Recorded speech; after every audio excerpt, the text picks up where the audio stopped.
కుటుంబంలోనే ఒక పూటైనా ఆహారము దొరికితే బాగుండే అని చెప్పి అలమటించేటటువంటి తల్లులు, తండ్రులు, బిడ్డలు ఎంతో మంది ఉన్నారు. కానీ మన దేవుడు చెబుతా ఉన్నాడు, సంఘము అనేటటువంటి ఆయన తోటలో ఎవరైతే ఉంటారో, ఆ తోట యందు ఎవరైతే నాటబడతారో, నాటబడి ఎవరైతే పెరుగుతూ ఉంటారో దేవుడు గుర్తు చేస్తా ఉన్నాడు, వారి జీవితాలలో కరువు అనేది రాకుండా ఆయన చేస్తాడు అంట. హల్లెలూయా, హల్లెలూయా. మనం ఎక్కడ ఉన్నామంటే కరువు సీమలో మనం ఉన్నాం. ఆ కరువు సీమలో సిరులు కురిపించేటటువంటి గొప్ప దేవుడు మనకున్నాడు. హల్లెలూయా, హల్లెలూయా. మనము అందిపుచ్చుకొని దానిని దొరబుచ్చుకొని దానిని పొందుకునేటటువంటి బిడ్డలుగా ఈ లోకంలో మనము ఉండాలని దేవుడు గుర్తు చేస్తున్నాడు. అసలు కరువు అనేది ఏంటి అనేది కొన్ని విషయాలు మనం జ్ఞాపకం చేద్దాం. భక్తుడైనటువంటి దావీదు ఆయన జీవితంలో ఏమి దేవునికి చెబుతా ఉన్నాడో 37వ కీర్తనాకారుడు రాసినటువంటి 25వ మాటను మనం చదువుదాం. కీర్తనల గ్రంథము 37వ అధ్యాయము 25వ వచనం మనం జ్ఞాపకం చేద్దాం. చదువుదాము దేవుని బిడ్డలారా. నేను చిన్నవాడనై ఉంటేనే. చూడండి, దావీదు నోట వచ్చేటటువంటి మాట, నేను చిన్నవాడనై ఉంటేనే, ఇప్పుడు ముసలివాడనై ఉన్నాను, ఎప్పుడు వృద్ధుడనై ఉన్నాను, అయినను నీతిమంతులు విడవబడుట గాని వారి సంతానము భిక్షమెత్తుట గాని నేను చూసి ఉండలేదు. నేను నా జీవితంలో దేవుని నమ్ముకున్న నా అనుభవంలో నేను చూసి ఉండలేదు అని చెప్పి ఎవరు చెబుతున్నారు? దావీదు చెప్తా ఉన్నాడు. హల్లెలూయా. ఎవరు చెప్తున్నాడండి? చెప్పండి. భిక్షం అంటే ఏంటి? లేకనే కదా అడుక్కునేది. ఉంటే ఎందుకు ఇతరుల సహాయం కావాలని అడుగుతాడు? దావీదు దేవుడిని నమ్ముకుని, దావీదు అనుభవం ఎలా ఉంది అంటే, దేవుని బిడ్డలారా, పేదరికములో నలిగిపోతూ ఉండేటటువంటి ఒక కుటుంబంలో పుట్టినవాడు, కడు బీద స్థితిలో అనుభవించినటువంటి వాడు. వారి అన్నలు ఉన్నారు, వారి అన్నలు మంచి స్థాయిలో ఉండాలని చెప్పి వారు కోరుకున్నటువంటి అనుభవాలు వారికి ఉన్నాయి. కానీ దేవుడు ఏ అన్నను కూడా కోరుకోకుండా కేవలము అడవులలో, కొండలలో, లోయలలో గొర్రెలు కాసుకునేటటువంటి గొర్రెల కాపరి అయినటువంటి దావీదును దేవుడు ఏం చేశాడో కోరుకున్నాడు. హల్లెలూయా. గొర్రెలు కాసేటటువంటి అనుభవాన్ని నుంచి సౌలు సామ్రాజ్యములో సౌలు పరిపాలించేటటువంటి ఆ స్వపరిపాలనలో సైన్యాధిపతిగా దావీదు నియమింపబడ్డాడు. గొర్రెలు కాసుకునేవాడు. సైన్యాధిపతిగా నియమింపబడినటువంటి ఆ దావీదు చివరికి సైన్యములో ఒక భాగము కలిగినటువంటి వాడు, సైన్యములో పనిచేసేటటువంటి వారి సైన్యాధిపతి చెప్పితే పనిచేసేవాడు. ఆ స్థాయి నుంచి మళ్ళీ దావీదును దేవుడు 3వ క్యాడర్లకి ఆయన తీసుకొని పోయాడు. ఆ సైన్యానికి అధిపతిని దేవుడు చేశాడు. హల్లెలూయా. అంతటితో ఆగలేదు. దేవుడిని దావీదు ఎంతగా స్తుతిస్తూ ఉన్నాడో, దేవునికి ఎంతగా హృదయానుసారుడుగా బ్రతికాడో, ఎంతగా దేవుని యొక్క నామాన్ని పాడుతూ స్తుతిస్తూ ఈ లోకములో ముందుకు వెళ్ళాడో, దానిని దేవుడు చూసి అప్పుడు అనుకున్నాడు, దేవుడు ఇలాంటి వాడిని ఈ దేశానికి ప్రధాని చేస్తే ఎంత బాగుంటుంది. అవునే, ఈ దేశానికి ప్రధానమంత్రిగా చేస్తే ఎంత బాగుంటుంది అని చెప్పి దేవుడు ఆలోచన చేసి ఇశ్రాయేలు రాజ్యానికి, ఆ దేశానికి ప్రధానమంత్రిని చేశాడు దేవుడు. హల్లెలూయా. ఏ స్థాయి నుంచి చెప్పండి? గొర్రెలు కాసుకునేటటువంటి స్థాయి నుంచి దేశాన్ని పరిపాలించి శాసించేటటువంటి స్థాయికి తీసుకెళ్లిన దావీదు అప్పుడు చెబుతా ఉన్నాడు ఆయన, నా జీవితంలో దేవుడిని నేను నమ్మాను, నిజమైన దేవుడు సృష్టికర్త అని చెప్పి ఈ ప్రభు యందు విశ్వసించాను. ఎన్నో రాజ్యాలు కూలిపోయాయి, ఎన్నో మేడలు కూలిపోయాయి, ఎన్నో సామ్రాజ్యాలు పతనమైపోతూ ఉన్న సమయంలో కరువు పరిస్థితుల్లో అనేక మంది ప్రజలు అల్లాడిపోతా ఉన్నారు. అలాంటి స్థితిలో, అలాంటి పరిస్థితుల్లో నేను దేవుడిని నమ్ముకున్న నా జీవితంలో ప్రభువు కోసము నీతిగా బ్రతికాను. నిజాయితీ కలిగినటువంటి జీవితాన్ని ఈ లోకములో నేను జీవించగలిగాను. అయితే నీతిమంతుడు కానీ, నమ్మినటువంటి బిడ్డలు కానీ భిక్షమెత్తుట నా జీవితంలో చూడలేను అని చెప్పి దావీదు ఒక గొప్ప సాక్ష్యాన్ని అక్కడ ఇచ్చినట్లుగా మనము చూడగలుగుతా ఉన్నాం. హల్లెలూయా.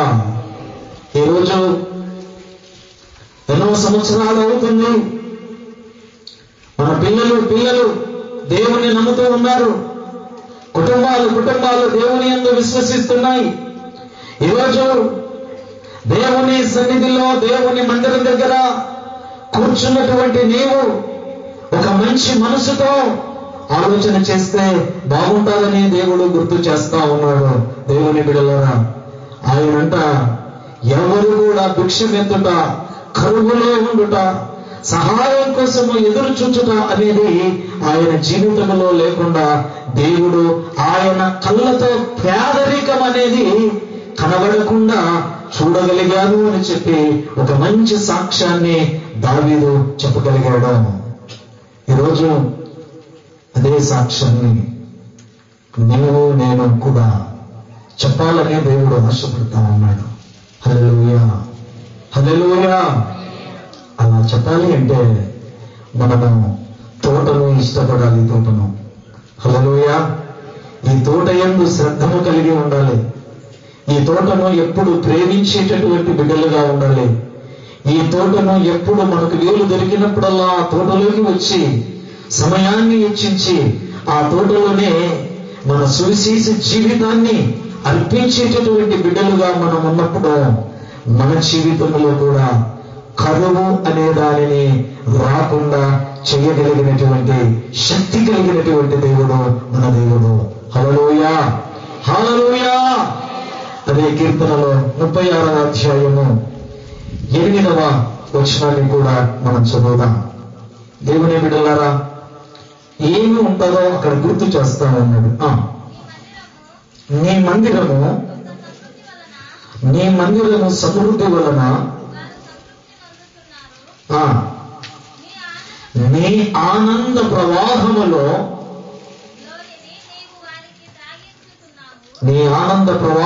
నీ నీవు వారికి త్రాగించుచూ ఉన్నావు. చాలమ్మా. హల్లెలూయా. ఏం చేస్తున్నాడంట? ఆయన మందిరంలో ఏముందంట? సమృద్ధి కావలసినవి మనకున్నాయి. కొన్నిసార్లు మనము మన ఇంటినే అంటి పెట్టుకుని ఉంటాం. ప్రార్థన అని చెప్పిన కూడా ప్రార్థనకు రా, లేటుగా మనం ఇష్టం వచ్చినట్లు మనకు టైం దొరికినప్పుడు మనం వస్తాం. ఏమనుకోకండి, స్కూల్కు పిల్లలు వెళ్తారు. పిల్లలు వెళ్ళినప్పుడు టయానికి స్కూల్కి వెళ్తారా, లేకపోతే వాళ్ళకి ఇష్టం వచ్చినప్పుడు స్కూల్కి వెళ్తారా? చాలా గ్రేట్ కదా, టయానికి పోతారంట. మీ మమ్మీ టీ బ్రేక్ కానీ టిఫిన్ కానీ ఏదన్నా టయానికి చేయకపోతే ఎప్పుడవా కదా, ఎందుకంటే ఆకలి వేస్తుంది కాబట్టి. లేట్ అయితే అక్కడ సార్ ఏం చేస్తాడు? మోకాలు వచ్చుతాడు, కొడతాడు, మీ పేరెంట్స్ తీసుకురామని చెప్తాడు. మందిరం దగ్గర ఎవరేం చేయలేరు. అందుకే మన ఇష్టం వచ్చినప్పుడు వస్తున్నాం.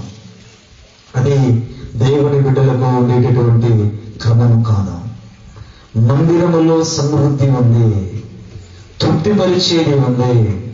ఆయన యొక్క ప్రేమ ప్రవాహాన్ని త్రాగించగలిగేటటువంటి దేవుడు ఉన్నాడు. కాబట్టి ఆయన దగ్గరికి నీవు వచ్చినప్పుడు మందిరములో దొరికేటటువంటి ప్రతి మేలును నీ పిల్లలు అనుభవిస్తారు. మందిరములో దొరికేటటువంటి ప్రతి ఆశీర్వాదము నీ కుటుంబంలోకి వస్తుంది. మందిరంలోకి వచ్చి నీవు ప్రార్థన చేసి కన్నీరు కార్చి దేవుని ఎదుట గోజాడి అడుగుతూ ఉండేటటువంటి ప్రతి ఈవిని కూడా దేవుడు ఇవ్వగలిగేటటువంటి వాడై ఉన్నాడు. కాబట్టి నీవు ఆయన మందిరములో ఉండేటటువంటి మేలు ద్వారా, సమృద్ధి ద్వారా ఆనాడు ప్రజలు ఏమయ్యారంట? బాగుపడ్డారంట. హల్లెలూయా. అందుకోసమే చర్చిలు కట్టబడింది, అందుకోసమే మందిరాలు స్థాపించబడింది, అందుకోసమే సంఘాలు నెలకొల్పబడింది, అందుకోసమే దేవుని యొక్క సన్నిధిని వినిపించబడుతుంది, అందుకోసమే దేవుని యొక్క సామ్రాజ్యములో, ఆయన యొక్క ప్రేమ సామ్రాజ్యములో, ఈ మందిరములో దేవుని యొక్క సమృద్ధి మేలుల చేత అనుభవించుతూ మనము ఇతరులకు కూడా ఆ అనుభవాన్ని తీసుకుని వెళ్ళేటటువంటి బిడ్డలుగా మనము ఈ లోకములో ఉన్నప్పుడు దేవుడు మనలను ఎంతగానో ఆశీర్వదించేవాడే ఉన్నాడు. హల్లెలూయా. నేను చెప్తా ఉన్నాను, నేను నా జీవితంలో దేవుని బిడ్డలుగా జ్ఞాపకం చేస్తా ఉన్నాను. కట్టుబట్టలతో తెలంగాణ ప్రాంతానికి వెళ్ళాను. నేను ఒకటే డ్రెస్ మీద వెళ్ళాను. ఎందుకంటే ఇంకా పెద్దగా ఉంటుంది. ఇంచుమించు 10 సంవత్సరాల కిందటనే 15 లక్షలు పెట్టి మందిరం కట్టడం జరిగింది. అక్కడ ఒక మంచి ఇల్లు ఇచ్చాడు దేవుడు, సొంత ఇల్లు డబ్బు ఇచ్చాడు. అంత మాత్రమే కాదు, కొన్ని ప్లాన్లు కూడా నాకు ఇచ్చాడు దేవుడు. హల్లెలూయా. నేను ఎందుకు ఈ సాక్ష్యం చెప్పగలుగుతున్నాను అంటే, కట్టుబట్టలతో వెళ్ళినటువంటి నన్ను దేవుడు ఆశీర్వదించడం మొదలుపెట్టాడు. ఒక వ్యక్తి జీవితంలో ఎవరు చేయలేనటువంటి పరిస్థితి, అలాంటి పరిస్థితుల్లో సంఘానికి వస్తే ఉపవాసం ఉండి కన్నీరు కార్చి ప్రార్థన చేసినప్పుడు ఎవరు చేయలేనటువంటి ఆశ్చర్య కార్యాన్ని పరిశుద్ధాత్మ దేవుడు చేసినప్పుడు 10 సంవత్సరాల క్రితమే 3 లక్షల రూపాయలు తీసుకొచ్చి చేతిలో పెట్టాడు. హల్లెలూయా. నేను ఎందుకు చెబుతానంటే, ఆ కరువు సీమలో, పేదరికములో దేవుడు మనలను ఉంచేవాడు కాదు. ఆయన శ్రీమంతుడు. నిన్ను కూడా ఆ విధముగానే చేసేవాడు. నీ పిల్లల యొక్క భవిష్యత్తులో ఉన్నతమైనటువంటి స్థాయికి దేవుడు తీసుకుని వెళ్ళగలడు. ఎప్పుడు తెలుసా? నీవు ఆయన తోటలో నీ పిల్లలను పెంచినప్పుడు, నీ బిడ్డలను ఆయన తోటలో పెరిగి నువ్వు ముందుగా పెరుగుతూ నీ పిల్లలను పెంచేటటువంటి వ్యక్తిగా ఉంటే, దేవుని మందిరములో ఉండేటటువంటి ఆ సమృద్ధి మేలు చేత నీవేమవుతా ఉంటా? తృప్తిపరచబడతా ఉంటా. హల్లెలూయా. ఒక వ్యక్తి త్రోయబడ్డాడో, గాయపరచబడ్డాడో, అవమానపరచబడ్డాడో, అన్నదమ్ముల యందు హేళన చేయబడ్డాడో, చిన్నవాడు అని చెప్పి చిన్న చూపు చూశాడో, అలాంటి వ్యక్తిని దేవుడు ఏ స్థాయికి తీసుకుని వెళ్ళాడో మనం ఒకసారి జ్ఞాపకం చేద్దాం. ఆదికాండంలోకి మనం వద్దాం. హల్లెలూయా. 50వ అధ్యాయము 18వ వచనాన్ని మనం చదువుదాం. దేవుని బిడ్డలారా, కరువు సీమలో, కరువు పరిస్థితుల్లో మనం ఉండకుండా చేయాలని దేవుడు కోరుకుంటున్నాడు. 50వ అధ్యాయము 18వ వచనం చదువుదాం. ఆదికాండం. మరియు అతని సహోదరులు పోయి అతని ఎదుట అందరికంటే బెన్యామీను యోసేపు చిన్నవాడైనటువంటి అతని దగ్గరికి వెళ్ళి సాగిలపడి, ఇదిగో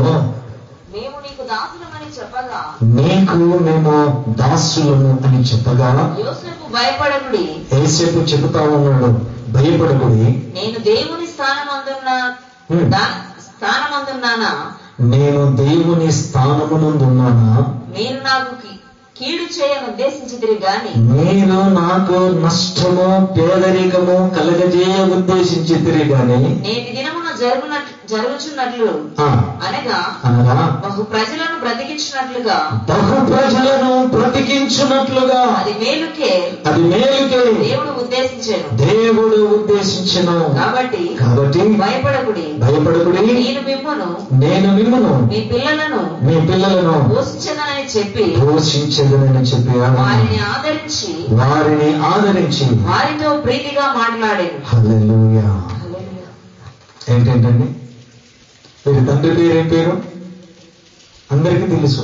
యేషకు తండ్రి పేరు ఏం పేరు? తెలియదా? పాటలు బాగా పాడుతా ఉన్నాను. ఎవరు చిన్నపిల్లడు చెప్తా ఉన్నాడు. అంతేనా? కరెక్టేనా? Very good. కరువు ఇచ్చింది ఆ పరిస్థితుల్లో, కరువు ఇచ్చింది ఆ స్థలంలో, కరువులో అల్లాడిపోతా ఉన్నాను. ఒక్క పూట కూడా అన్నం లేనటువంటి పరిస్థితుల్లో ఉన్నాను. దేవుని బిడ్డలారా, చిన్నవాడిని ఐగుప్తు దేశానికి అమ్మేశారు. అన్నను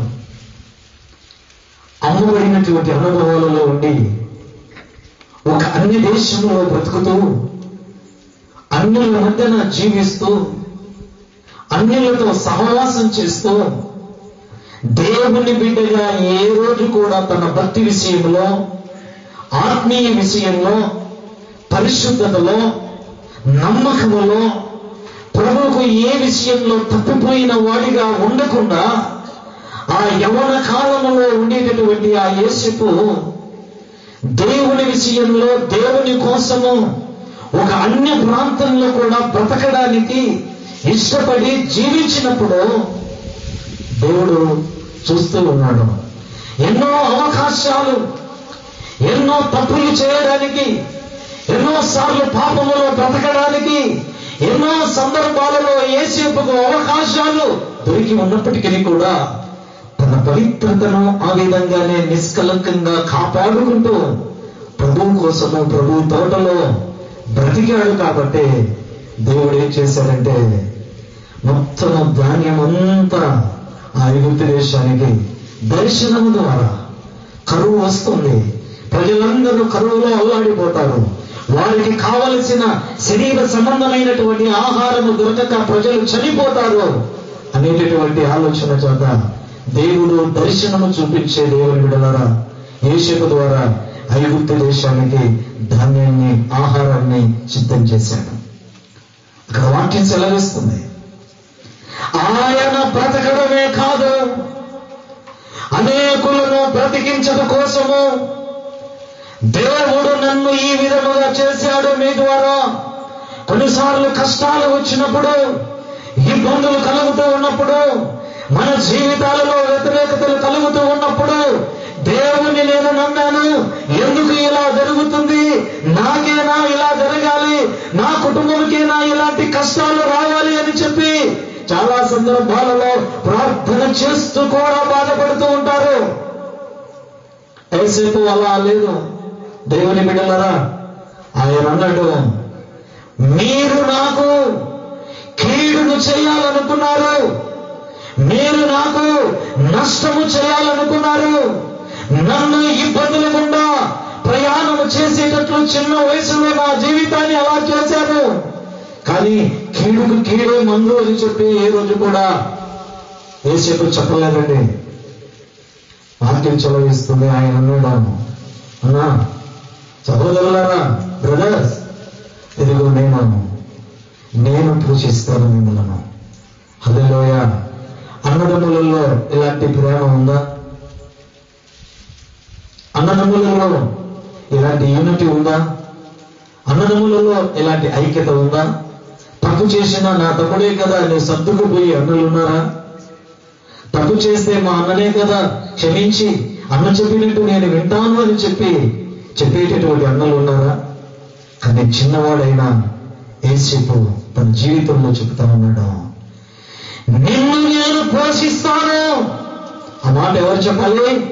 దేవుడు చెప్పాలి. కానీ యేసేపు చెప్తా ఉన్నాడు అక్కడ, నీ పిల్లలను అంటే అన్నలు, వదినలు, వారి కుమార్తెలు, కుమారులు, అందరినీ నేను పోషిస్తాను అని చెప్పి ఎట్లా మాట్లాడుతున్నాడంట? ప్రీతిగా మాట్లాడుతూ ఉన్నాడంట. హల్లెలూయా, హల్లెలూయా. ఎలా మాట్లాడుతున్నాడంట? మిమ్మల్ని నేను పోషిస్తాను.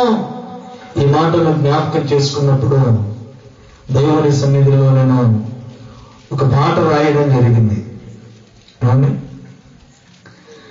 మంచిగా పిలిచిన నా యేసయ్యా, నీ స్వరము నాకు ఎంతో ప్రీతికరము. పిలిచిన దైవమా స్తోత్రము యేసయ్యా. దేవుని బిడ్డలారా, ఆయన స్వరము మనం ఈ రోజు వింటున్నాము.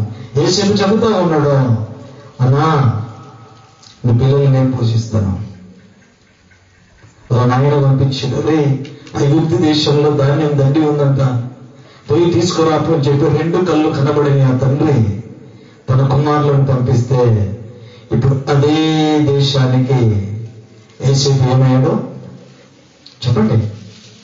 అధికారి అయ్యాడు. ఎలాంటి అధికారి అయ్యాడు? ప్రధానమంత్రి అయ్యాడు. హల్లెలూయా. ఒక ఉన్నతమైనటువంటి స్థాయిలో దేవుడు నిలబెట్టాడు. ఎందుకోసం తెలుసా? పవిత్రతను ఆయన కాపాడుకున్నాడు కాబట్టి. పరిశుద్ధమైనటువంటి జీవితాన్ని ఆయన ఈ లోకంలో జీవించాడు కాబట్టి దేవుడు ఏం చేశాడంటే అనేక మందికి ఆహారాన్ని ఇచ్చే బిడ్డగా, ప్రజలందరికీ ఆహారమును అందించే, ధాన్యమును అందించేటటువంటి బిడ్డగా ఆ బిడ్డను దేవుడు లేవనెత్తి ఉన్నతమైనటువంటి స్థాయిలోకి తీసుకుపోయాడంట. హల్లెలూయా. 45వ అధ్యాయము 11వ వచనం కూడా చదువుదాం. దేవుని బిడ్డలారా మనం చదువుదాం. కరువులో ఉన్నటువంటి విషయాలు మనం జ్ఞాపకం చేద్దాం. ఆదికాండము 45వ అధ్యాయము 11వ వచనం మనం చదువుదాం.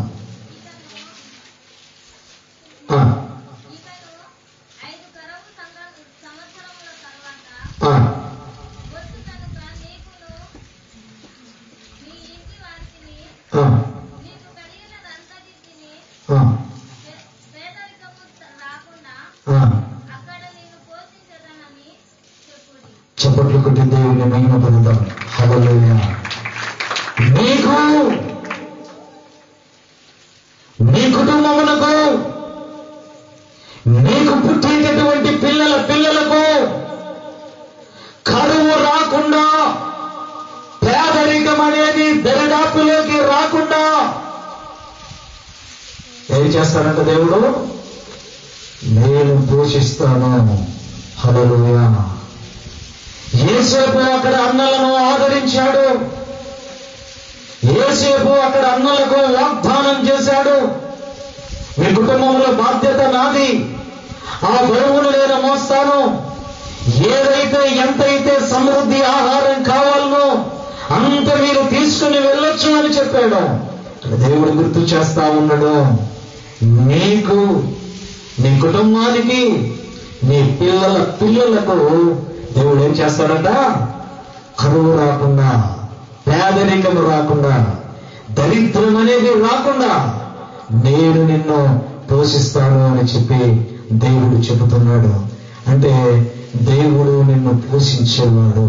హల్లెలూయా, హల్లెలూయా. దేవుడు నిన్ను పోషించేవాడు. ఆయన పోషకుడిగా నీ ఇంటిలో ఉండాలి. మనం అనుకుంటాం, పిల్లలతో చెప్తాం, మొత్తం నేనే చేస్తున్నా పని, నేను చేయకపోతే మీకు చాలా కష్టం అని చెప్పి తల్లిదండ్రులు అంటుంటారు. గుర్తు పెట్టుకోవాలి, పోషకుడు దేవుడు. ఆయనను పోషించడానికి ఆయన ఇష్టపడతాడు. ఎప్పుడో తెలుసా? ఆయన తోటలో నేను ఉన్నప్పుడు. హల్లెలూయా, హల్లెలూయా, హల్లెలూయా. ఆయన తోటలో నేను ఉన్నప్పుడు ఐగుప్తి అనేటటువంటి ఆ కరువులో దేవుడు గుర్తు చేస్తా ఉన్నాడు, నిన్ను పోషిస్తాను, నిన్ను పోషించి నీ పిల్లలను పోషిస్తాను. కరువు అనేది నీ ఇంటికి, నీ దరిదాప్తిలోకి, ఆ దారిద్రము అనేది రాకుండా నేను పోషిస్తాను అని దేవుడు చెప్పాడు. హల్లెలూయా. ఇవి మనకు దేవుడు ఇచ్చినటువంటి వాగ్దానాలు. ఈ వాగ్దాన మనం చేత పట్టుకోవాలి. ఈ వాగ్దానాల గుండా మన ఆత్మీయత ముందుకు వెళ్ళాలి. ఈ వాగ్దానాలను మనము స్థిరపరుచుకొని ఈ వాగ్దానాల కొరకు ప్రభు సన్నిధిలో మన స్వరమునెత్తి మన గలమునెత్తి ప్రభు వైపు చూస్తూ మనము ప్రార్థించేటటువంటి బిడ్డలుగా ఉండాలి. నన్ను, నా కుటుంబమును, నా పిల్లలను పోషించేటటువంటి పోషకుడిగా, పరిపాలకుడిగా ప్రభువా నీవు ముందు నా స్థితి ఈ విధంగా ఉంది, నాలాంటి స్థితి నా పిల్లలకు రాకూడదు, ఉన్నతమైనటువంటి ఒక గొప్ప స్థాయి నా బిడ్డలకు రావాలి, అనేకులకు నా పిల్లలు ఆశీర్వాదకరంగా నా బిడ్డలు ఉండాలి అని చెప్పి ప్రార్థించేటటువంటి ఒక మంచి తల్లిగా, తండ్రిగా నీవు ఉండి నీ పిల్లలను ప్రభు యొక్క తోటలో పెంచినప్పుడు ఇలాంటి స్థితిని నీ ఇంటికి దేవుడు ఇస్తాడు. హల్లెలూయా, హల్లెలూయా. దేవుని బిడ్డలారా, ఏలియా భక్తుడు కూడా ఉన్నాడు. మీకు తెలుసు, 17వ అధ్యాయంలో తెలుసు అది మీకు. ఏమైంది? ఆహారం లేక అల్లాడిపోయాడు. ఒక సేవకుడు ఆహారం లేక నలిగిపోయాడు. కారణం ఏంటి? ఒక డెవిల్ స్పిరిట్ కలిగినటువంటి ఆత్మ పట్టినటువంటి యెజబేలుకు భయపడి, దేవుడు చెప్పితే భయపడి కాదు, ఒక సాధారణమైనటువంటి ఒక స్త్రీకి భయపడి పారిపోయి, గొప్ప సేవకుడు ఆయన్ను కాలిగోటి కూడా నేనైతే సమానం కాను, అలాంటి వాడు కూడా ఒక స్త్రీకి భయపడి నా ప్రాణం తీసేసుకోని చెప్పి ప్రభు ఎదుట ప్రార్థన చేశాడు. అవును, అలాంటి వ్యక్తికి దేవుడు కేరీతి వాగు దగ్గరికి పంపించాడు. బిడ్డా, కుమారుడికి వాగు దగ్గరికి పోయాడు. చుట్టూ జలపాతం కనబడతా ఉంది, పచ్చని చెట్లతో కలకలలాడిపోతా ఉంది. ఒకవేళ మనోడు అనుకుంటాడు, చాలా మంచి వాతావరణం, చాలా బాగుంది, అన్ని ఇక్కడికి వస్తాయేమో అనుకుంటాడు మనసులో. కానీ ఒక గుహ ఉంది, ఆ గుహలోకి నీళ్ళలో చెప్పాడు దేవుడు. ఆ గుహలో తన జీవితాన్ని ప్రారంభించాడు. ఆ గుహలోనే, కరువులోనే అల్లాడిపోతా ఉన్నాడు. ఆహారం లేదు, మోకాళ్ళ మీద ఉండి ప్రార్థించాడు. ప్రార్థించి ఆ వాగు దగ్గరికి వెళ్ళి నీళ్లు తాగాడు. ఎవరైనా ఆహారం తీసుకొస్తే బాగుండే, ఆహారం తెచ్చేవారు లేరే అని చెప్పి ఆహారం కోసము అలమటించినటువంటి అనుభవాలు ఏలియా జీవితంలో కలిగాయి. ఆ అనుభవాల గుండా వెళుతూ 1 రోజు, 2 రోజులు, 3 రోజుల కొన్ని దినాలు గడిచింది. ఆహారం లేక అదే ఆయనకు ఫాస్టింగ్ ప్రేయర్ అయిపోయింది. హల్లెలూయా. ఆయనకు ఉపవాస ప్రార్థన అయిపోయిందిగా. అలా గృహలో ప్రార్థన చేయాలి, బయటికి రావాలి, చూడాలి. ఏ ఒక్క మనిషి కూడా ఆ ప్రాంతంలో కనబడకపోయేసరికి నిరుత్సాహపడి, కృంగిపోయి, బలహీనమైపోయి మళ్ళీ గుహలోకి వెళ్ళి మోకాళ్ళ మీద ఉండి ప్రార్థన చేయాలి. ఆ అనుభవాల గుండా వెళుతూ ఉన్నప్పుడు అప్పుడు దేవుడు చూశాడంట, నా బిడ్డకు మంచి రుచికరమైనటువంటి ఆహారాన్ని నేను పంపించాలని దేవుడు తలంచి ఎవరితో పంపించాడు? బాగుంది, చాలా జాగ్రత్తగా ఉన్నారు, మీరు మంచి వాక్యం వింటున్నారు. హల్లెలూయా. ఎవరితో పంపించాడంట? కాకుల స్వభావం ఏంటి? చిన్నపిల్లల దగ్గర ఏదంటే గుంజుకుపోతుంది. అది ఇస్తారా చెప్పండి? ఇవ్వదు. చిన్నపిల్లల దగ్గర ఏదైనా ఉంటే గుంజుకొని తీసుకొని వెళ్ళిపోతుంది. అది దాని స్వభావం అలాంటిది. అలాంటి కాకులకు రొట్టెలు, మాంసం ఇచ్చి నా బిడ్డ ఇక్కడ ఉన్నాడు, పోయి అతనికి ఆహారాన్ని ఇయ్యమని చెప్పి దేవుడు చెప్పాడంట. చెప్తే ముందు ఏమి తీసుకోకుండా కొన్ని కాకులు వచ్చాయి ముందుకు. ఆ కాకులు వచ్చి కావు కావు కావు అని అరుస్తున్నాయి. అంటే కాకి ఇప్పుడు ఏం మాట్లాడుతా ఉంది? హిందీ మాట్లాడుతా ఉంది. జ్ఞాపకం చేసుకోండి. అవునా? తిన్నామా అని చెప్పి అనే మాటను ఏమంటాం మనం హిందీలో?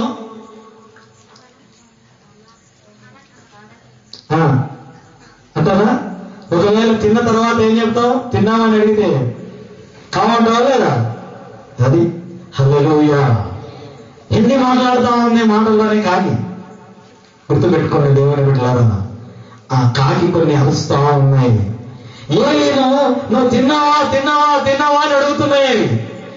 ఏలీ అనుకుంటున్నాడు, గుహలో నుంచి బయటకు వచ్చి నేనెప్పుడు తిన్నా, ఇవేమో నన్ను అడుగుతా ఉన్నాయి, ప్రశ్న వేస్తా ఉన్నాయి, ఏ ఆహారం నా దగ్గర లేదే అని చెప్పి చూస్తా ఉన్నాడు. కొన్ని కాకులు ఒట్టిగా వచ్చాయి, అరుస్తా ఉన్నాయి, శబ్దం చేస్తా ఉన్నాయి. దేవుని బిడ్డలారా, అప్పుడు కొన్ని క్షణముల తర్వాత మిగతా కాకులు వస్తున్నాయంట, సైలెంట్ గా మౌనంగా వస్తా ఉన్నాయంట. అవి వచ్చి ఎంచక్క ఆయన దగ్గరకి రొట్టెలు పెట్టేయంట, ఆహారం మాంసాన్ని పెట్టేయంట, అయ్యా తిను. అప్పుడు ఏ చక్కగా భోజనం చేసుకుని ఆ వాగు నీళ్లు తాగి అవునే శక్తికి మించినటువంటి ప్రయాణం చేయడానికి బలమును పొందుకున్నాడంట. హల్లెలూయా. ఈ రోజు కూడా మనము గుర్తుపెట్టుకోవాలి, సంఘములకు మనము వచ్చి దేవుని యొక్క వాక్యమును మనము జాగ్రత్తగా శ్రద్ధగా మనము విని ఆ వాక్యమును మన హృదయములో గుండెలలో చొచ్చుకొని పోయే విధంగా మన యొక్క ప్రాణ ఆత్మ దేహములను చొచ్చుకొని పోయి మూలుగుల చేత విభజింపబడి ఆ వాక్యము నరనరమున మన శరీరములోకి అది వచ్చినప్పుడు మనం ఏమవుతామంటే ఆత్మ సంబంధమైనటువంటి ఆహారాన్ని మనం బలంగా పొందుకుంటాం. శరీర సంబంధమైనటువంటి ఆహారము మనిషికి ఎంత అవసరమో ఆత్మకు కూడా ఈ అంత్యకాలములో అంతే ఆహారము అవసరమై ఉన్నది. కొన్ని సందర్భాలలో శరీర సంబంధమైన ఆహారాన్ని ఎక్కువ తినే దాంట్లో పోటీ పడతారు, ఆత్మ సంబంధమైన ఆహారం తినే దాంట్లో చాలా మంది ఏం చేస్తారంటే ఓడిపోతారు. కానీ మీరు చాలా మంచోళ్ళు, ఓపికతో కూర్చుంటున్నారు. దేవునికి స్తోత్రం. హల్లెలూయా హల్లెలూయా. ఓపికతో కూర్చుంటున్నాను, వింటూ ఉన్నాను. రెండు మనకి లోకంలో అవసరం. శరీర సంబంధమైన ఆహారం అవసరం, ఆత్మ సంబంధమైన ఆహారం అవసరం. ఆత్మ సంబంధమైన ఆహారాన్ని ఏలియా ముందు పొందుకున్నాడు. దాని ద్వారా ఆత్మ బలపరచబడింది, ఆత్మ గ్రోత్ అయింది, అభివృద్ధిలోకి వచ్చింది. ఆటోమేటిక్ గా శరీర సంబంధమైన ఆహారం ఆయన ముందు వచ్చి నిలబడింది. హల్లెలూయా. ఆయనకు కావలసింది ఎలాంటి పుష్టికరమైన ఆహారం తినాలో, ఏ ఆహారం తింటే బలవంతుడిగా ఉంటాడో, ఏ ఆహారం తింటే శత్రువును ఎదిరించగలుగుతాడో, ఏ ఆహారం తింటే ఆయన జీవితంలో మంచి స్థితి, ఆయువు, ఆరోగ్యాన్ని పొందుకుంటాడో అట్టి ఆహారాన్ని పరిశుద్ధమైన దేవుడు పంపించినప్పుడు తిని ఈ లోకంలో ఆయన గొప్ప సేవ చేశాడు. దేవుని బిడ్డలారా, మన జీవితాలలో కూడా ఏం కావాలంట? ఇదే కావాలి. మన జీవితాలలో కూడా ఇలాంటి అనుభవాల గుండా మనము వెళ్ళేటటువంటి వారిగా ఉండాలి. ఇప్పుడు చెప్పండి, ఎప్పుడు నేను దరిద్రపురాలను, దరిద్రుణ్ణి, పేదవాడిని, నా స్థితి ఇంతే, నా బ్రతికింతే అని చెప్పి ఏడ్చేటటువంటి బిడ్డగానే ఉండకు. నా స్థితిని మార్చగలిగే దేవుడు ఉన్నాడు. నా కుటుంబమును ఒక ఉన్నతమైన స్థాయికి తీసుకుని వెళ్ళే దేవుడు ఉన్నాడు. నా పిల్లలను ఒక మంచి స్థితిలో నిలిపే దేవుడు ఉన్నాడు. అది నేను బ్రతికి ఉండగానే నా కళ్ళతో చూస్తాను అనేటటువంటి ఒక ప్రార్థించేటటువంటి ఒక గొప్ప తల్లిగా, తండ్రిగా నువ్వు ఉండాలి. నీ బిడ్డల కోసం నువ్వు ప్రార్థన చేసినప్పుడు దేవుడు ఈ యొక్క సంఘము అనేటటువంటి తోటలో నీవు నిలిచినప్పుడు ఆ కరువు సీమలో నిన్ను ఉండకుండా దేవుడు సమృద్ధితో, ఆయన మందిరములో ఉండే సమృద్ధితో దేవుడు నిన్ను ముందుకు తీసుకుని వెళ్ళేవాడై ఉన్నాడు. హల్లెలూయా. అక్కడ కింద కూడా ఉంటుంది సారెపోతు విధవరాలు, సారెపోతు అనేటటువంటి గ్రామంలో ఆమె కూడా కొన్ని రోజులు దైవజనుడిని పోషించింది. మనం ఎందుకు పేదరికంలో ఉంటున్నామో, ఎందుకు మనకు పేదరికము మనకు ఎందుకు వస్తుందంటే, మన ఇండియాలో ఉండేటటువంటి, మన భారతదేశంలో ఉండేటటువంటి ఒక చెడ్డ అలవాటు ఏంటంటే, ఇంట్లో 4 వ్యక్తులు ఉంటే 3 వ్యక్తులు కూర్చొని తింటారు, ఒక వ్యక్తి పనిచేస్తాడు. అందుకే పేదరికంలో ఇంకా దేశము ఉంది. పేదవారు ఇంకా దేశంలో కనబడుతూనే ఉన్నారు. గ్రామాలలో, జిల్లాలలో, రాష్ట్రాలలో ఇంకా పేదరికం అనేది నిర్మూలన కావడం లేదు. ఆ పేదరికం అనేది పేదవాడు పేదవాడి అనే బ్రతుకుతూ ఉన్నాడు.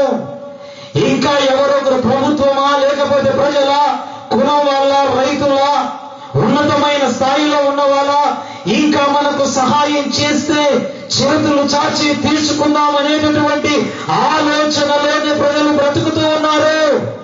దేవుడి నుంచి సహాయాన్ని పొందుకుందాం. నేను పేదరికము నుంచి నిర్మూలన చేయబడి ఈ చేతులు చాచేటటువంటి వ్యక్తిగా ఉండక ఇతరులకు చాపి ఇచ్చేటటువంటి స్థితిలో దేవుడు నన్ను నిలబెట్టాలి అని చెప్పి ప్రార్థించే వాళ్ళు కరువైపోయారు ఈ పరిస్థితుల్లో, ఈ అంత్యకాలంలో. దేవుని బిడ్డలారా, దేవుడు గుర్తు చేస్తా ఉన్నాడు. నీ చేతులు చాచి ఇతరులకు ఇచ్చే చేతులుగానే దేవుడు ఉంచుతాడు. హల్లెలూయా. అలాగే నీ చేతులు ఉండునుగాక. దేవునికి మహిమ కలుగునుగాక. నీ చేతులు అలాగే ఇతరులకు గుప్పిలు విప్పి ఇచ్చేటటువంటి చేతులుగానే నీ చేతులు ఉండునుగాక అని దేవుని నామమును గుర్తు చేస్తా ఉన్నాను. దేవుడు జ్ఞాపకం చేస్తా ఉన్నాడు, గుర్తు చేస్తా ఉన్నాడు. దేవుని బిడ్డలారా, ఒక భక్తుడంట ఆయన జీవితంలో 1 దినవృత్తాంతాల గ్రంథము 21వ అధ్యాయము 12వ వచనం చదువుదాం. కొన్నిసార్లు సంఘాల గురించి గొప్పలుగా పోతా ఉంటారు. మా సంఘానికి ఇన్ని వేల మంది వస్తున్నారండి, ఇంతమంది వస్తున్నారని చెప్పి 1000 మంది వస్తున్నారు, 2000 మంది వస్తున్నారు, 1,00,000 మంది వస్తున్నారు, అబ్బో 10 లక్షల మంది వచ్చారు అని చెప్పి దైవ సేవకులు కూడా గొప్పలు చెప్పుకుంటూ ఉంటారు. అంత మాత్రమే కాక సంఘస్థులు అయితే ఇంకా ఎక్కువగా చెప్పుకుంటా ఉంటారు. 1 దినవృత్తాంతాల గ్రంథం 21వ అధ్యాయము 12వ వచనాన్ని మనం చదువుదాం. 3 ఏళ్ల పాటు కరువు కలుగుట. ఎన్ని సంవత్సరాలంట? ఇక్కడ చూడండి దేవుని బిడ్డలారా, ఇంతకు ముందుకు మనం దావీదును అక్కడ చదువుకున్నాం. భిక్షమెత్తుట లేదు అని కీర్తనాకారుడుగా దావీదు రాశాడు. అదే దావీదు ఒక పొరపాటు చేశాడు, ఒక తప్పిదము చేశాడు, ఒక బలహీనతలోకి వెళ్ళిపోయాడు. వెళ్ళిపోతే దేవుడు చూస్తూ ఊరుకోలేదు. ఆయన చేసిన ఒక తప్పుకు, ఆయన చేసిన ఒక బలహీనతకు 3 సంవత్సరాలు ఏకదాటిగా కరువు అనేది ఆయన జీవితంలోకి వచ్చిందంట. ఈరోజు దేవుని సన్నిధిలో కూర్చున్న నీవు, నీ నుంచి నీ పిల్లలకు కరువు తీసుకొని వచ్చేటటువంటి తండ్రివా, నీ పిల్లలను కరువు పరిస్థితుల్లో అలమటించేటటువంటి చేసేటటువంటి తల్లివా, అది పాపము కావచ్చు, దేవునికి వ్యతిరేకంగా బ్రతికే జీవితము కావచ్చు. దావీదు అంట ఆయన ఆత్మీయతలో చివరిలో ఫెయిల్ అయిపోయాడు, ఓడిపోయాడు. వృద్ధాప్యము స్థితిలోకి వచ్చే వల్ల బలహీనుడైపోయి దేవుడు అంటున్నాడు 3 అవకాశాలు ఇచ్చాడు ఆయన చేసిన దానికి. మొదటిది ఏంటో తెలుసా? కరువు 3 సంవత్సరాలు నీ దగ్గరికి వస్తుంది, కోరుకుంటావా అని దేవుడు ప్రశ్న ఇచ్చాడు. ఒకవేళ అదే ప్రశ్న ఈ రోజు దేవుడు నీకు ఇస్తే ఆ ప్రశ్నకు నీ జవాబు ఏంటి? చదవమ్మా మాట. 3 నెలల పాటు నీ శత్రువులు కత్తి దూసి నిన్ను తరుమగా. ఎన్ని నెలలంట? కరువు ఎన్ని సంవత్సరాలంట? 3 సంవత్సరాలు. ఇది కావాలన్నా దావీదు నీకు? 3 నెలలు రాత్రి పగలు నేను నిద్రపోకుండా శత్రువులు వెంటాడుతుంటారు కత్తి తీసి. ఎప్పుడు దావీదు బయటకు వస్తేప్పుడు దావీదునే చేద్దామని. ఏది కావాలి? ఇది కావాలన్నా? నీవు వారి ఎదుట నిలవలేక నశించిపోవుట. 3 దినముల పాటు దేశమందు యెహోవా కత్తి అనగా తెగులు నిలుచుల చేత యెహోవా దూత ఇశ్రాయేలు దేశమందంతటా నాశనము కలుగజేయుట. చాలండి. 3 సంవత్సరాలు కరువు, 3 నెలలు నిద్రపోకుండా రాత్రి మగళ్ళు శత్రువులు 3 రోజులలో దేశానికి అంతా రోగం వస్తుంది. అందుకే కరోనా రోగంతో చచ్చారు అందరూ. దేశమంతా రోగము. దేశాల్లో ప్రపంచ దేశాలతో ఎంతో మంది చనిపోయారు. ఈరోజు మనం సజీవ లెక్కల్లో ఉన్న మనం గొప్పవాళ్ళమన్నా నిలబడి నేను కానీ కూర్చున్న నేను కానీ అంటే ఇదేం కాదు, కేవలం దేవుని ప్రేమ. హల్లెలూయా. మన ఎడల దయ కలిగాడు, జాలి కలిగాడు కాబట్టి బ్రతికే ఉన్నాము. చూడండి, దావీదుకు 3 అవకాశాలు దేవుడిచ్చాడు. 3 సంవత్సరాలు నీకు ఆహారం లేకుండా కరువులో నేను నిన్ను ఉంచుతాను, అది నీకు ఇష్టమేనా? పలకలే, ఏడుస్తా ఉన్నాడు, ప్రార్థన ఒప్పుకుంటా ఉన్నాడు పాపాన్ని దేవుని సన్నిధిలో. మళ్ళీ అడిగాడు దేవుడు, 3 నెలలు శత్రువులు ఇస్తారు, ఓకేనా? అది ఒప్పుకోలే. మళ్ళీ ఏమన్నాడు దేవుడు, 3 రోజులు దేశమంతా తిరుగులు వస్తుంది, ఆ రోగాల చెంత ప్రజలందరికీ ఏమైపోతారు, చనిపోతారు, అది నీకు ఇష్టమా అన్నాడు. అసలు ఏం చేశాడు? 1వ వచనం చదవండి. 1వ వచనం చదవండి. ఎవరంట? Devil spirit. ఈ రోజు కూడా మా చర్చికి ఇంతమంది సభ్యులు వస్తారు అని చెప్పి గొప్పలుగా చెప్పుకుంటున్నారు అంతర్జాతీయ సేవకులు. ఈ వాక్యం వారికి తెలియదా? ఏమండి, ఎన్ని వందల మంది మా సంఘానికి వస్తారండి. వాళ్ళ యొక్క గొప్పతనం గురించి చెబుతూ ఉన్నారు. చూడండి, ఇక్కడ సాతాను ఏం చేసిందంట? చదవమా. సాతాను ఇశ్రాయేలుకు విరోధంగా లేచి, ఎవరికి? దేవుని బిడ్డలకు విరోధముగా లేచి ఇశ్రాయేలీయులను లెక్కించుటకు ఏం చేసిందంట? ఎంతమంది సహవాసానికి వచ్చారో, ఎంతమంది స్త్రీ పురుషులు పిల్లలు సంఘములో ఉన్నారు అని చెప్పి లెక్క పెట్టడం మొదలు పెట్టారంట. దావీదును ప్రేరేపింపగా, దావీదుకు ప్రేరేపణ కలిగింది. ఎంతమంది వచ్చారో ఒకసారి లెక్కేసుకున్నాం. మన సంఘానికి ఎంతమంది వచ్చారు ఈ రోజు? మన సంఘంలో ఎంతమంది జాయిన్ అయ్యారో, మన సంఘానికి ఎంతమంది సభ్యులు వచ్చారో, ఎంతమంది ప్రజలు వచ్చారో అని చెప్పి ఏం చేశారంట?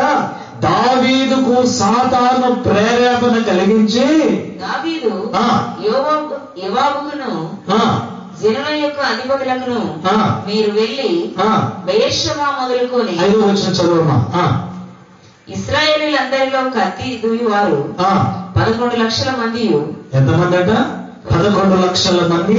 యూదా వారిలో కత్తి దూయువారు 4,70,000 మంది సంఖ్యకు వచ్చింది. చదవండి. రాజు మాట యోవాబునకు అసహ్యముగా ఉండేను గనుక అతడు లేచి బెన్యామీను గోత్ర సంబంధులను ఆ సంఖ్యలో చేర్చలేదు. ఈ కార్యము దేవుని దృష్టికి ప్రతికూలమవుట చేత దేవునికి అనుకూలము కాలేదు, ఆ కార్యం ప్రతికూలమైపోయింది. ఆయన ఇశ్రాయేలులను బాధపెట్టేది. దావీదును నేను ఈ కార్యమును చేసి అధిక పాపము తెచ్చుకోండి. దావీదు ఏమంటున్నారు ఇప్పుడు? లెక్క పెట్టినందుకే. చూడండి, ఆలోచన చేయండి. ఈ కార్యం ఏంటంట? లెక్కించమని చెప్పినందుకే ఈ కార్యమును చేసి పాపము చేసింది అని చెప్పి ఏడుస్తా ఉన్నాడు. దావీదు దేవుని ప్రజలను లెక్కినందుకంటారు. ఈ పంటకు కొన్ని లక్షలు వస్తారు, ఆ పంటకు ఎన్ని లక్షలు వస్తారని చెప్పి కొన్నిసార్లు డబ్బా కొట్టుకుంటా ఉంటారు.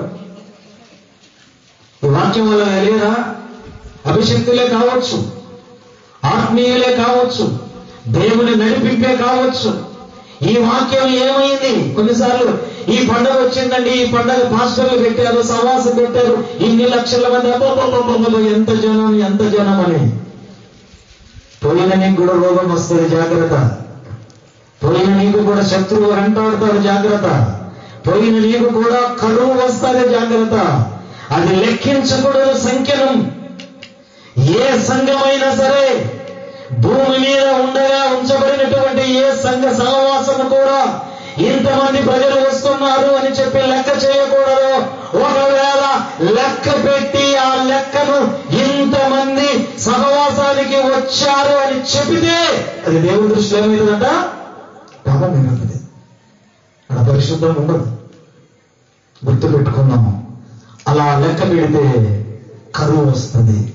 కొన్నిసార్లు చూసే చూపుల ద్వారా, చేసే పనుల ద్వారా, శరీరం చేసే పాపాల ద్వారానే కాదు, మనిషి కరువు తెచ్చుకునేది దేవునికి కొన్ని నచ్చని చిన్న చిన్న మిస్టేక్స్, పొరపాట్ల ద్వారా కూడా ఏమైపోతాయంట? మరి జీవితాలలో దావీదు జీవితంలో కరువు రాలేనట. అప్పుడు మళ్ళీ దావీదు ఒక స్థలం కొని బలిపీఠాన్ని కట్టి దాని మీద ఉండి దేవునికి ప్రార్థన చేస్తే అప్పుడు దేవుడు శాంతించాడంట. హల్లెలూయా. తప్పైంది ప్రభువా, క్షమించు నాయనా, క్షమించు తండ్రి, లెక్కించడం తప్పే, అది నీ దృష్టిలో పాపమే. ఇప్పుడు మా తెలంగాణలో ఉన్నాయని అంటుంటాడు, 10 లక్షల మంది వస్తారండి మా సమాజానికి అని చెప్తాడు హైదరాబాద్లో. ఎన్ని లక్షల మంది? 10 lakh పీపుల్ అంటారు. ఆ 10 lakh పీపుల్లో 10,000 మందికి బాప్తీసం ఇచ్చాడు ఆయన, నా లెక్క ప్రకారం. కానీ అంతా ఇతర సంఘాల నుంచి వచ్చినటువంటి ప్రజలే. అందుకే మీ సంఘాన్ని, మీ తోటను విడిచిపెట్టకండి. మీ సావాసంలో, మీ తోటలో నేను ఆత్మీయంగా పెరిగినప్పుడు ఈ కరువు సీమ నుంచి, నేను కరువు పరిస్థితుల నుంచి దేవుడు మిమ్మల్ని బయటికి తీసుకొస్తాడు. హల్లెలూయా.